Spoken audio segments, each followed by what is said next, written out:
2 தெசலோனிக்கேயர் 2ஆம் அதிகாரம் 13ஆம் வசனம். கர்த்தருக்கு பிரியமான சகோதரரே, கர்த்தருக்கு பிரியமான எங்கள் சகோதரரே, நீங்கள் ஆவியினாலே பரிசுத்தமாக்கப்படுகிறதினாலும் சத்தியத்தை விசுவாசிக்கிறதினாலும் ரட்சிப்பு அடையும்படிக்கு. நல்ல கவனிங்க, நம்ம பிறக்கவே இல்லை அப்பலாம். ஆதி முதல் என்பது அது அவருக்குரியது, அவருடைய காலங்களுக்குரியது. அப்போ வானம் உண்டாக்கப்பட்டிருக்காது, பூமி உண்டாக்கப்பட்டிருக்காது. ஆதி காலங்களுக்கு முன்பதாகவே, உலகம் உண்டாக்கப்படுவதற்கு முன்பதாகவே ஆண்டவர் உங்களுடைய பெயரையும் என்னுடைய பெயரையும் நினைவு கூர்ந்து ரட்சிக்க வைத்திருக்கிறாராம். அதனுடைய தெரிந்து கொள்ளுதல் என்பது நம்மளுடைய அறிவுக்கு எட்டாத ஒரு ஆழமான அறிவு. அது அந்த அறிவு தான் பவுல் சொல்வாரு, நான் இயேசு கிறிஸ்துவை ஆதாயப்படுத்திக் கொள்ளும்படிக்கு என்னிடத்தில் உள்ளவைகள் எல்லாவற்றையும் நான் நஷ்டம் என்று எண்ணிக்கொண்டிருக்கிறேன்.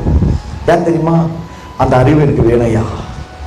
அந்த அறிவு தான் என்னை இன்னும் கிறிஸ்துவை அதிகமாய் நேசித்து அவரை போல என்னுடைய சுவாபங்களும், அவரை போல ஒரு குணாதிசயங்களும், அவரை போல ஒரு வாழ்வும் என்னிடத்தில் இருந்து வெளிப்பட நான் அவரை விரும்புகிறேன். வசந்த வாசி முடிச்சிருங்க.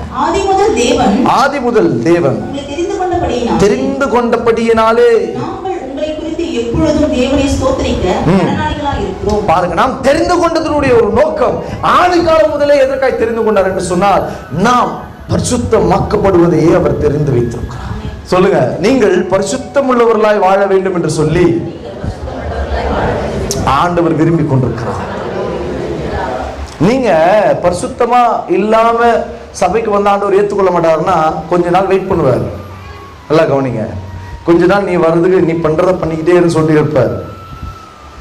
ஒரு நாள் வரும், அந்த பரிசுத்தத்திலே நீ நிலை நிற்காமல் நீ ஆண்டவருக்கு முன்பதாக வந்ததும் போடுதுமாய் செய்ததான காரியத்திற்கு ஏற்ற ஒரு பாதிப்பையும் நீ பார்க்க முடியும்.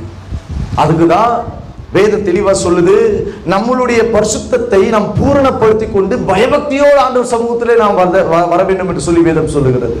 இன்றைக்கு அநேக விசுவாச மக்கள் தேவனுடைய சபைக்கு வந்தாலும் சரி அல்லது வெளியே இருந்தாலும் சரி, பரிசுத்தத்திலே நிலை கொண்டு வாழ்கிற அந்த வாழ்வை மறந்து வாழ்கிறார்.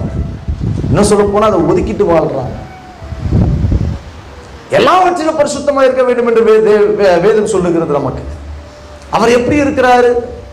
அவருடைய ரத்தத்தினாலே ரட்சிக்கப்பட்ட நம்மை தேவன் எவ்விதமாய் பார்க்கிறார், எவ்விதமாய் தெரிந்து வைத்திருக்கிறார் என்று சொன்னால், அவர் பரிசுத்தராய் இருக்கிறது போல நாம் நம்மளுடைய நடக்கைகள் எல்லாவற்றிலும் பரிசுத்தராய் இருக்கிறது என்று தான் வேதம் சொல்லுகிறது.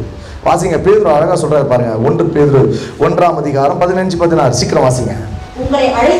உங்களை அழைத்தவர், அதாவது உங்களை ரட்சித்தவர் பரிசுத்தராய் இருக்கிறதை போல நீங்களும் உங்கள் நடக்கைகள், ரொம்ப முக்கியமான காரியம், உங்களுடைய நடக்கைகள் ஒவ்வொன்றிலும் பரிசுத்தம் உள்ளவர்களாய் இருங்கள்.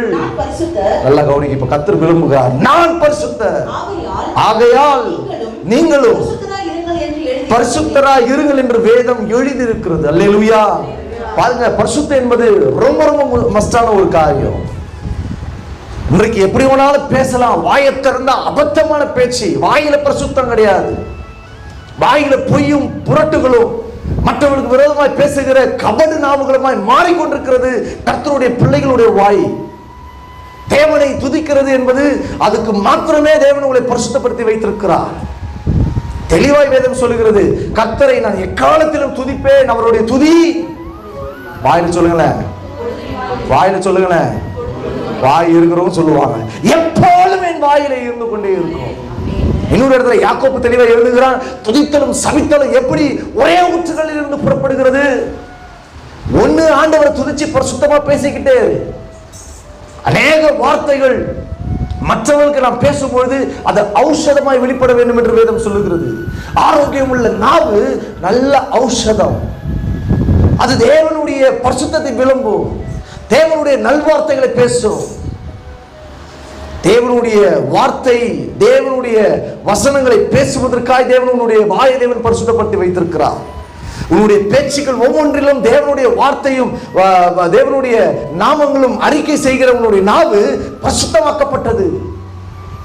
நீங்கள் பரிசுத்தத்தை இழந்து பேச பேச, அதாவது ஒரே சண்டைகளும் ஓயாத ஒழுக்கு பேச்சுகள் நீங்கள் பேச பேச உங்கள் நாவிலே இருக்கிறதான அபிஷேகத்தின் அதிகாரத்தை இழக்கிறீர்கள். நாவிலே இருக்கிறதான பரிசுத்தத்தை இழக்கிறீர்கள். இன்னைக்கு சத்துரு ரொம்ப வேகமா வளர்ந்துட்டு வரான். இப்போ அவரை மாதிரி வயசுல இருந்த காலத்துல எல்லாம் பாத்தீங்கன்னா சுகர் பிபிலாம் ரொம்ப ரேர் கேஸ் சொல்லுவாங்க. இன்னைக்கு தாயின் வயிற்றிலே கரு உருவாகும் பொழுதே அதை கண்டறியும் பொழுது பார்க்கணும்னா சுகர் இருக்குதுன்றான், பிபி இருக்குது, மற்ற காரியங்கள் குறைபாடுகளை சொல்றான். எப்படி இது வருது? அன்றைக்கு தேவனுடைய வார்த்தையை தெளிவாய் பேசின பரிசுத்தவான்கள் விசுவாசத்திலே பரிசுத்தத்தோடு கூட வாழ்ந்தார்கள். இன்னைக்கு அவருடைய நாவுகள் எல்லாம், மக்களுடைய நாவுகள் எல்லாம் மாறி மாறி மாறி பேச ஆரம்பித்ததுனால, தேவனை குறித்து பேச வேண்டிய வார்த்தைகள் எல்லாம் வெளியே போனதுனால அவருடைய வாயானது அசுத்தங்களை பேச ஆரம்பித்து விட்டது. இன்னைக்கு பார்த்தீங்கன்னா ரேஷன்ல 2000 ரூபாய் கொடுத்தாங்க, லாக்டவுன் டைம்ல மற்ற காரியத்துல எல்லாம் கொடுத்தாங்க. பயங்கர சண்டை. எனக்கு தெரிஞ்சு ஒரு அம்மா சபைக்கு போயிட்டு இருக்கு, பின்னாடி யாரும் ஒருத்தர் இருச்சுட்டா, முன்னாடி ஏதோ ஒன்று பண்ணிட்டாங்க சொல்லிட்டு பேச ஆரம்பித்த வார்த்தை ஓயாத ஒழுக்கு வார்த்தை, அசுத்தமாய் பேச ஆரம்பிக்கிறார்கள். இன்னைக்கு நம்ம வேலையில எப்படி இருக்கிறோம்? பொய், கபடான வார்த்தைகள், மற்றவர்களுக்கு விரோதமாக இல்லாத ஒரு காரியத்தை பிணைத்து மற்ற காரியத்தை எல்லாவற்றையும் ஒருமுகப்படுத்தி அதை சரியாய் பேசினதை போல ஒரு பிம்பத்தை உருவாக்க ஆரம்பிக்கிறார்கள். உங்கள் நாவு பரிசுத்தமாய் காத்துக்கொள்ள வேண்டும். ஏனென்றால் ஆண்டவர் பரிசுத்தத்தை பேசுகிறது, உங்கள் நாவும் பரிசுத்தத்தை பேச வேண்டும். கண்களின் இச்சை, கண்களிலே பார்க்கிற பல அசுத்தமான காரியங்கள், தேவனுக்கு பிரியமில்லாத அநேக அசுத்தமான காரியங்கள், இன்றைக்கு சினிமாக்களும் அநேக அசுத்தமான ஆபாச காட்சிகளும் அநேக கண்களுக்கு முன்பாக வருகிறது. அப்பெல்லாம் சின்ன வயசுல, வாலிப வயசுல நாங்கள் ரட்சிக்கப்பட்ட புதுசுல ஒரு போஸ்டர் பார்த்தா கூட எங்களுக்கு ஒரு மாதிரி கஷ்டமா இருக்கும். ஊழியக்காரர்கிட்ட போய் சொல்லுவோம், அண்ணே நான் அப்படி பொங்கல் பார்த்துட்டு அப்படி ஆயிட்டேன் அப்படின்னு சொல்லுவாங்க. கண்ணை பரிசுத்தப்படுத்திக்கிட்டே இரு தம்பி, கண்ணில் தான் தேவனுடைய வெளிச்சத்தை பார்க்க முடியும், தரிசனங்களை பார்க்க முடியும். தேவனுடைய வார்த்தைகள் எல்லாம் கண்களுக்கு எல்லாவற்றையும் வெளிச்சமாய் அது உங்களுக்கு காண்பிக்கணும். கண்ணை ஒழுங்கா காத்துக்கொண்டு சொல்லி கொடுப்பாங்க. இன்றைக்கு அவருடைய கைகள், அவருடைய கையின் கிரியைகள், அவர் செய்கிற வேலைகள், அவர் தீவிரித்து ஓடுகிற கால்கள், அவருடைய இருதயத்தின் தோற்றங்கள் எல்லாம் இன்றைக்கு கிறிஸ்தவனுடைய வாழ்க்கையில பரிசுத்தத்தை இழந்து கொண்டே வருகிறார். இருதயத்தில் தூய்மை உள்ளவர்கள், இருதயத்தில் பரிசுத்தம் உள்ளவர்கள் தேவனை தரிசிப்பார்கள் என்று வேதம் சொல்லுகிறது. இன்றைக்கு நம்மளுடைய ஆவிக்குரிய வாழ்க்கையில் தேவனை தரிசிக்க முடியாமல், அவரை ரசிக்க முடியாமல், அவரை பார்க்க முடியாமல், இருதயமானது அசுத்தத்தினாலே நிறைந்து வாழ்கிறதுனாலே தேவனை தரிசிக்க முடியாமலேயே வாழ்ந்து கொண்டிருக்கிறோம். நல்லா கவனிங்க, ஒரு ஊழியர் சொன்னாரு, ஒரு விசுவாசியோட வாழ்க்கையில ரட்சிக்கப்பட்டதனுடைய அனுபவத்திலிருந்து அவர்கள் மரிப்பதற்கு முன்னதாக ஒரு முறையாவது அவர்கள் இயேசுவை பார்த்திருக்க வேண்டும். பக்கத்துல பார்த்து சொல்லுங்க, இயேசுவை பார்த்திருக்கீங்களா? அட்லீஸ்ட் அது சாயலை பார்த்திருக்கீங்களா? பார்த்திருந்தா கர்த்தருக்கு ஸ்தோத்திரம். பார்க்கலீங்கன்னா பார்ப்பதற்கு உங்களுடைய இருதயத்தை பரிசுத்தப்படுத்திக் கொள்ளுங்க. எனக்கு ரொம்ப பிடிச்ச ஒரு காரியம், தேவனை இருதயத்தை பரிசுத்தத்தோடு கூட நாம் காத்துக்கொண்டு தேவனுடைய பரிசுத்தத்துக்கு நேராக என்னுடைய இருதயத்தை நாம் திருப்ப ஆரம்பிக்கும் பொழுது என் இருதயத்தை முதலாவது ஆண்டவர் பார்க்கிறார். நம்மளால எதையுமே செய்ய முடியாது என்பது அவருக்கு தெரியும். பக்கத்து சொல்லுங்க, உன்னால பரிசுத்தமா வாழ முடியாது அவருக்கு தெரியும். சொல்லுங்க, பக்கத்து சொல்லுங்க. ஆனா வாழ்வதற்கு, பரிசுத்தமா இருப்பதற்கு அவர் பரிபூர்ண கிருபை அளிக்கிறவராய் இருக்கிறார். அல்லேலூயா, அல்லேலூயா. ஒரு சீக்கிரத்தை நான் சொல்றேன். நான் எப்படி ரொம்ப அதிகமா ஆண்டவருடைய பிரசனத்துக்குள்ள வந்தேன், இந்த சமூகத்துக்குள்ள வந்தேன்னா, பைபிளை திறந்து நிறைய படிப்பேன், வசனங்கள் படிச்சுக்கிட்டே இருப்பேன். வேதத்தை படிப்பதும் ஆராய்வதும், வேதத்திலே என் இருதயத்தை ஊற்ற ஊற்ற ஊற்ற என் உள்ளத்தில் இருந்து ஒரு தேவ மேகம் எழும்ப ஆரம்பித்து, அந்த மேகம் பரிசுத்தத்தை கொண்டு என்னை அதிகமாக நடத்த ஆரம்பித்தது. என் இருதயத்திலே பரிசுத்தம் பெருக பெருக பெருக தேவன் என்னுடைய ஆவிக்குரிய கண்களை திறக்க ஆரம்பித்தார். தரிசனங்களையும் சொப்பனங்களையும் தேவனுடைய அசைவாடுதல்களையும் மற்ற எல்லா விதமான ஆவிக்குரிய அனுபவங்களையும் தேவன் வெளிப்படுத்தினார். இது எப்படி வந்ததுன்னா, இந்த வேதத்தை நம்ம படிக்கிறதுனால மட்டும்தான். கையை தட்டி எத்தனை பேர் பைபிள் டெய்லி ரெகுலரா வாசிக்கிறீங்க? பாதி பேர் தெரியல. படிப்பறிவு இல்லாதவங்களுக்கு பிரச்சனை இல்லை, ஆனாலும் வேதத்தை திறந்து வச்சாது பாருங்க, அந்த வெளிச்சம் மாறு கண்ணில் படுத்தும். தேவனுடைய வேதத்தை தியானம் செய்ய செய்ய செய்ய செய்ய வசனமானது இருதயத்தில் அப்படியே கொஞ்சம் கொஞ்சமா ஊற ஆரம்பிக்கும். இந்த தண்ணி இல்லாத இடத்துல தண்ணியை எடுப்பதற்காக என்ன பண்ணுவாங்கன்னா, போய் பள்ளம் தோண்டுவாங்க இல்லையா? எவ்வளவுக்கு எவ்வளவு வேத வசனத்தை உள்ள போட்டுக்கிட்டே இருக்கிறீங்களோ, எவ்வளவுக்கு அதை ஆழமாய் தியானிக்க தியானிக்க உள்ள ஆழங்கள்ல போய்கொண்டே இருக்கிறீங்களோ, கொஞ்சோண்டு அந்த மண்ணுல இருந்து லைட்டா தண்ணி வந்து கொஞ்சம் கசிய ஆரம்பிக்கும். அது கசிய ஆரம்பிச்ச உடனே அது அப்படியே கொஞ்சம் கொஞ்சமா வெளியே வந்து பார்த்தீங்கன்னா, நம்ம எந்த அளவுக்கு ஆழத்துல தோண்டி போனோமோ அந்த ஆழத்துல அந்த தண்ணி ஊற்று பெருக்க வந்து வந்து வந்து அப்படியே நாம் தோண்டி இருக்கிற அளவினுடைய எல்லை வரைக்கும் அந்த தண்ணியானது வெளியே வந்து கொண்டே இருக்கும். நம்ம இருதயத்தை வசனத்தை வச்சு அதிகமா தோண்டணும். அண்மையில ஃபாதர் அழகா பாடினாரு, பாட்டு வரி ஞாபகம் வரல, அது பாட்டு, ஆவியானவரே என் ஆற்றலான, அதுல ஒரு வரி வரும், அருமையான வரி, எனக்கு ரொம்ப தியானிச்சு பாடியிருக்கிறாங்க ஐயா. அவ்வளவு ஆழமான வேத வசனங்கள் உண்டு. வேதத்தை தியானம் செய்ய செய்யதான் இருதயமானது பரிசுத்தத்தை வெளியே கொண்டு வரும். உங்களுடைய ஆவிக்குரிய வாழ்க்கையில நீங்க பரிசுத்தமா இருக்கணும், ஒன்னே ஒண்ணுதாங்க, நல்லா கவனிங்க. வசனத்தை எந்த அளவுக்கு கேட்குறீங்களோ அதை காட்டிலும் வசனத்தை தீவிரமா படிங்க. படிக்க தெரியலனாலும் படிங்க. வார்த்தை எழுத்து கூட்டி படிங்க.